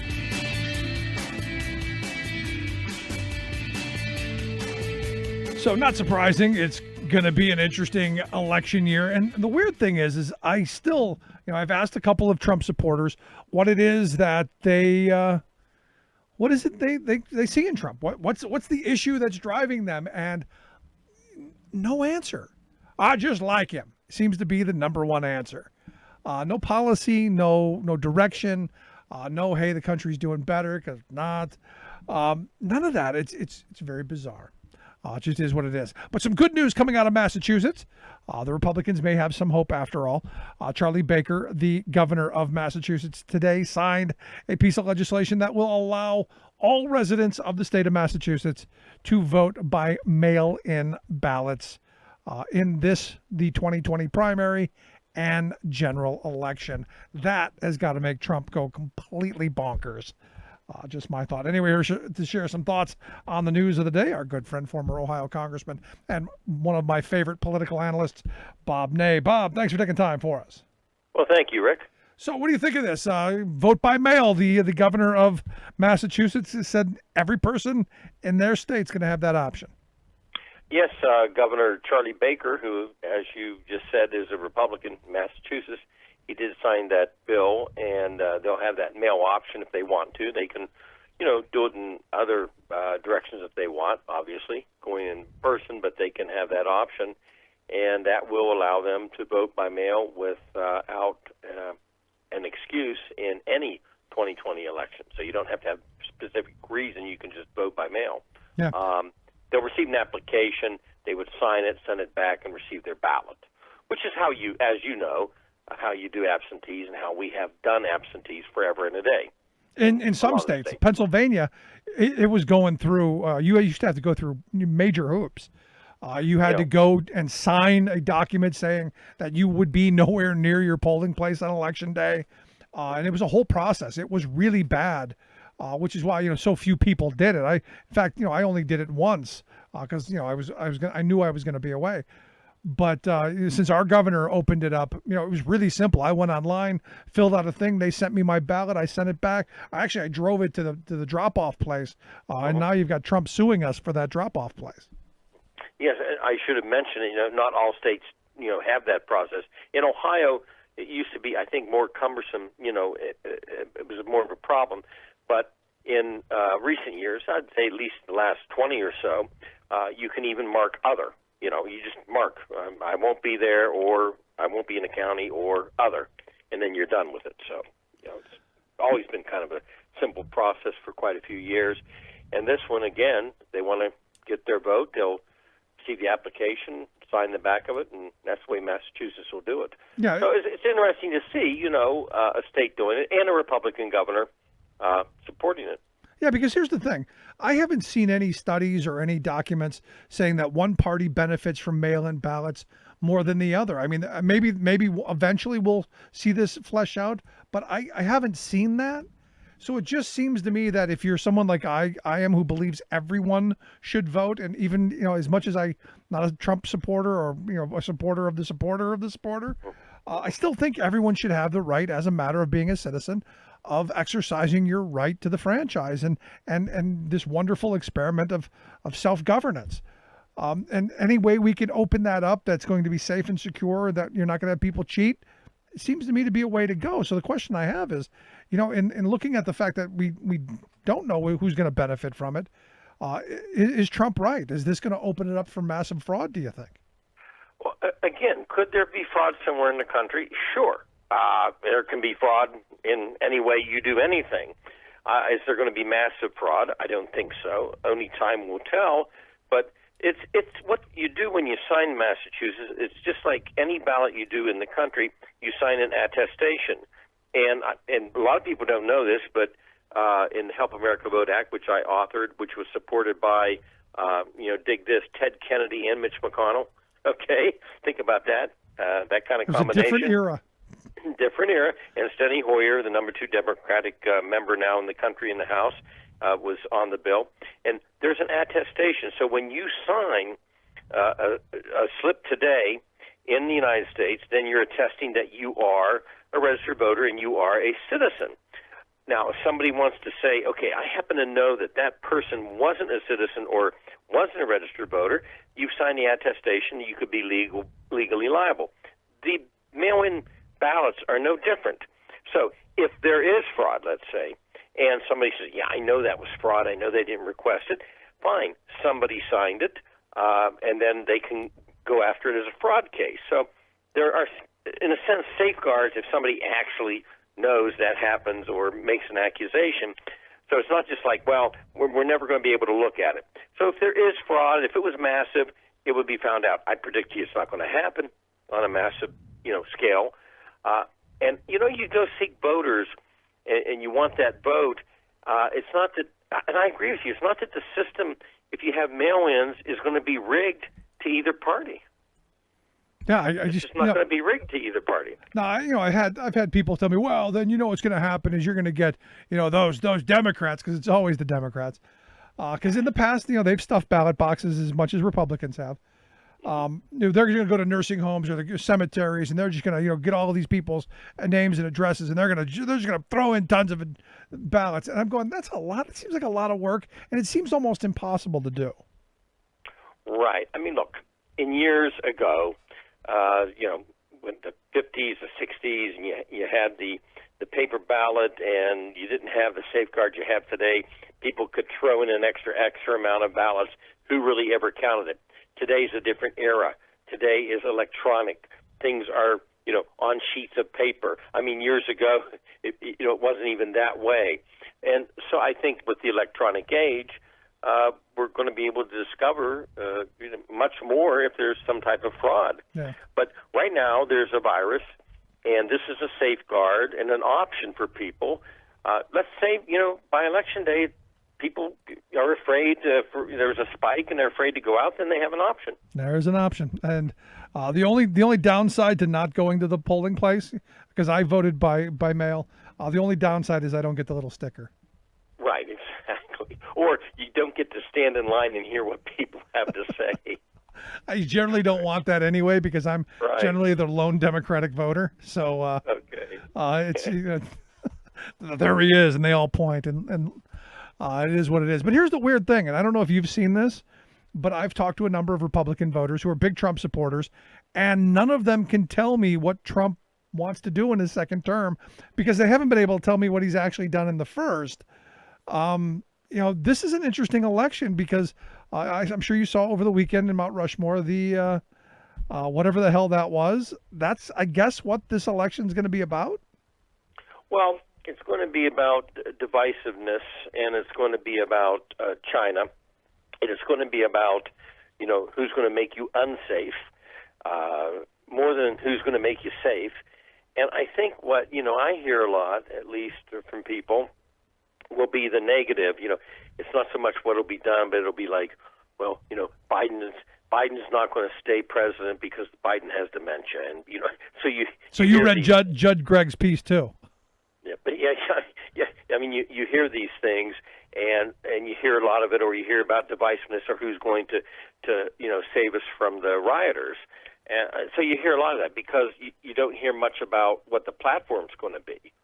I mean, is it going to be build the wall? Where does this go? So I think it's more of an election of, who has cozied up to China more. I mean, I'm giving the campaign spiel that you're going to hear against Biden. Yeah. And if Biden gets in, it's going to be mass chaos, and anybody who wants to do anything to anybody can do it because he'll allow it to be done. So this is what you're going to hear. You're going to see it in ads, and that's what you're going to hear. You're not going to hear much about where the country goes. Now, there will be arguments both sides about how to handle the virus, and of course we already know where the president's at, and Biden has a plan, and you will hear some of that, but mainly it's going to be about fear and who will do what to whom if Biden's president. Oh no! Today, in fact, the reason I brought up Judd Gregg, the former governor and 3-term senator from New Hampshire, is he had an op-ed over at the Hill today that said that once those progressives get their vice president, they're going to use the 25th Amendment, and there's going to be a coup, and Biden's going to be out, and you're going to have this radical socialist progressive woman, and it's going to be horrible. Well, I mean, we hear a lot of, at least I hear a lot of this right now about, Biden will never finish the second month of his election. It's planned. He's going to step down. They're going to pick Michelle Obama. I mean, I've heard it all. I'm sure you have too. Oh no, I've heard it all, and I'm going. I still don't think it's going to be Kamala Harris. I know everybody thinks she's got the inside track. I just don't think from that first debate. I don't know. I don't see how that could work. Susan Rice is probably a consideration. But she's got some baggage. There's nobody perfect. And we'll see how it plays out. But I think he has to choose a woman of color. I think there's no way around that. Well, I know and I agree with you. I know he has to pick. Well, he should. But I think he has to pick a woman of color, and then you have some people that people have never heard of. Congresswoman Deming. I think she's a great possibility. The mayor of Atlanta is another possibility. But when my friends have down-dared me, there's going to be Elizabeth Warren, and I said it's not going to be Elizabeth Warren. Never. It's just not going to happen for a multitude of reasons. But I do think that there's no question in my mind that it will be a female and a person of color.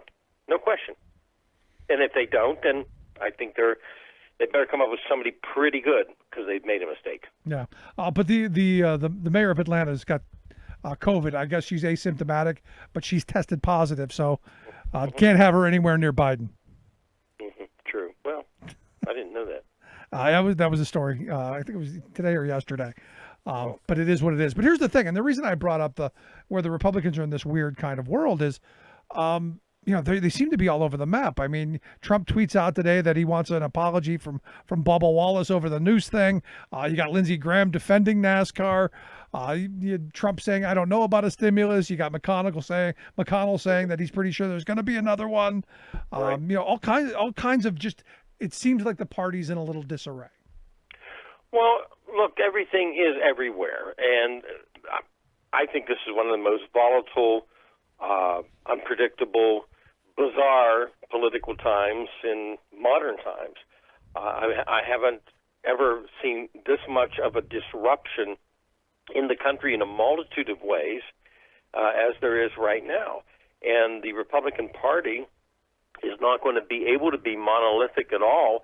I mean, look, it's going to be everybody. You know how this is. It's a vicious sport. It's a blood game. And at the end of this, McConnell wants to stay in the Senate, and he's trying to right now not go so much after Trump, but he's trying right now to save 22 some seats that are up, and he's going to eventually tell people get back in there no matter what you have to do, and if you have to in your state go against Trump, then you're going to do it. I mean, and they're going to spend targeted money, and they're not going to care about anybody else except those seats. Yeah. And that's what McConnell will do. He wants to stay in power. That's and people don't understand that. It's not about purity. It's simply about the chess game. And McConnell's a master at it. It's just that simple. He is. But Bob, I appreciate the time as always. Great stuff, my friend. Thank you, Rick. Good stuff. Our good friend Bob Ney. Quick break. Right back. Stick around. You listen to the Rick Smith Show.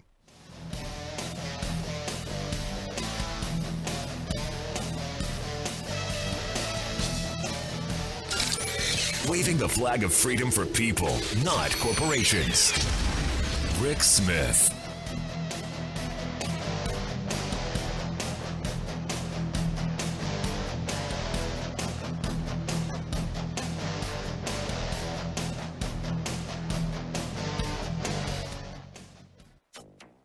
America is no longer energy dependent. We are now energy dominant. I'm Rick Smith, and this is Labor History in 2. On this day in labor history, the year was 1911. That was the day that the song The Preacher and the Slave first appeared in the Little Red Songbook. The Little Red Songbook was a compilation of labor songs published by the Industrial Workers of the World Union. The booklet was pocket-sized so labor activists could carry it with them wherever they would go. Music was an important part of the IWW labor culture. Joe Hill was probably the most well-known of the IWW songwriters. Many of the songs penned during this era are still sung at labor rallies and meetings today. But not everyone appreciated the music and the message of the IWW, a radical union that called for all workers to unite together. When IWW activists, or wobblies as they were called, would give speeches, they would sometimes be heckled and jeered. Authorities would harass and break up meetings. Sometimes Salvation Army brass bands that were competing for space and audiences on street corners would disrupt IWW rallies with their music. Joe Hill wrote his song, The Preacher and the Slave, in response to this musical disruption. He set the lyrics to the tune of the hymn In the Sweet By and By. Often, IWW songwriters satirized hymns played by the Salvation Army, which the Wobblies dubbed the Starvation Army. The lyrics tell of long-haired preachers who tell workers to stop agitating because they will eat by and by. The song was a critique of religious leaders who did not help working people. It became one of the most popular Joe Hill tunes. Long-haired preachers come out every night. They'll try to tell you what's wrong and what's right. Labor History in 2 brought to you by the Illinois Labor History Society and The Rick Smith Show. For more information, go to laborhistoryin2.com.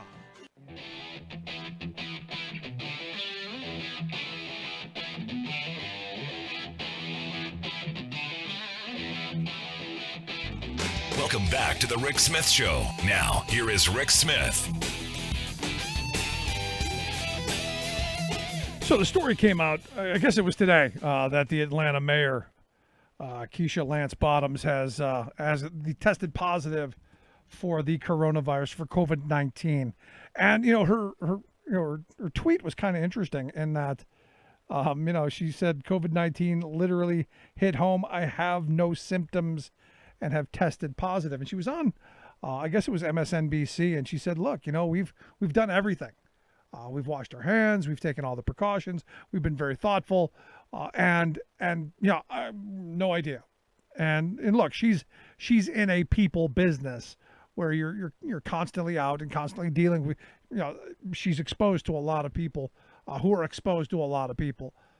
But this is, as she says, this is, one of those things that just kind of tells you how contagious this is. And that even with all of the precautions that we've taken, and we've worn masks, and we've been thoughtful about washing our hands, and she said, just no idea how or where. And this is, what I keep telling my kids. I'm going, especially my oldest daughter who's just turned 18. And look, she wants to go be 18, man. And I get that. But all it takes is one exposure. It's one breath. That's it. And you're potentially not going to just infect yourself, but all of us. And that's the thing that's kind of scary in this. And, as we talked about earlier, you look at all these stories of these parties, and you look at all of these gatherings, and you go, what are you doing? What are you doing? Now, there's some insanity in the Republican Party. Evidently, the Chuck Grassley, he has said he is not going to attend the Republican convention because of the huge swell in the number of infections. And I was starting to think about it. I was going, maybe they should have kept it in North Carolina, because North Carolina is not having the massive explosion like Florida is. Maybe they should have, and who knows, maybe they're going to run back to North Carolina with their tail between their legs. I doubt it, but we'll see. I'm curious to see how the mayor of Jacksonville handles this, because originally that was going to be a mask-free zone. The Republicans are going to be able to go into their convention center or their arena without the masks. They claimed they were going to do some distancing, but they were going to go in without masks as more of a political statement than anything. And now the mayor has mandated that you have to wear masks indoors and out, which I got to wonder if he's going to actually enforce that when the Republicans come to town. Because, as I said earlier, the fact that the governor of Texas has kind of done a small about face, and as Propane Jane pointed out, it's what they do, and he hasn't gone far enough. But for me, it's really quite amazing that he did any about face. It's really interesting. Also, and I wanted to talk about this with Propane Jane earlier, the NASCAR moment, because Donald Trump, basically came out and said that, he wants an apology from this NASCAR driver. And I'm like, really? How about we maybe apology from Putin for, attacking our elections, for putting bounties on our soldiers' heads, maybe something like that? Do you not? And as I was reading his Twitter account today, and I do this kind of religiously, I do it so you don't have to. Just monitoring, where his level of insanity is going today. Today was a bad day for him. Evidently, over the weekend, he had his little, rage fest. That really wasn't, a rage fest, because he didn't really get to. He didn't look like he was there. He didn't look like he was enjoying himself. He's probably a little hot. His mascara, whatever that crap he wipes all over himself was probably running. He didn't look like he was enjoying himself. But, he was trying to do the division thing. And, talking about how he's going to defend the statues, and we're going to defend Confederate statues. And it got me thinking. And I saw it over the weekend, as there was some nitwit driving in front of me with a Confederate flag and an American flag right next to each other in the bed of his pickup truck, both flying proudly in the back of the truck. And I'm going, you never see like an American flag and a Japanese flag, or, you never see, the American flag and a Vietnamese flag. You never see people flying those together driving down the road, do you? You never find that we're going to put our enemies on the same level, and that you're going to glorify what was really, it was a war. It was, as I was looking at this, I'm going, do you not get it? The guy wearing the Confederate flag shirt, holding the American flag, do you not get that you can't be both? That it's not possible? And the sad reality is, as I said from the beginning, our mutual survival is these people getting it. Our existence is dependent on the least among us the dim, the uninformed, them getting it. And then acting and doing the right thing. Which is why I fear we're kind of screwed. Anyway, if you missed any of today's program, thericksmithshow.com is where you go to get the podcast. The Rick Smith Show app on the smartphone. Take the program on the go wherever you go. And as always, you can email me, rick@thericksmithshow.com. Thanks so much for being here. See you back here next time. You've been listening to The Rick Smith Show. Email Rick at rick@thericksmithshow.com. Until next time, this has been The Rick Smith Show, where working people come to talk.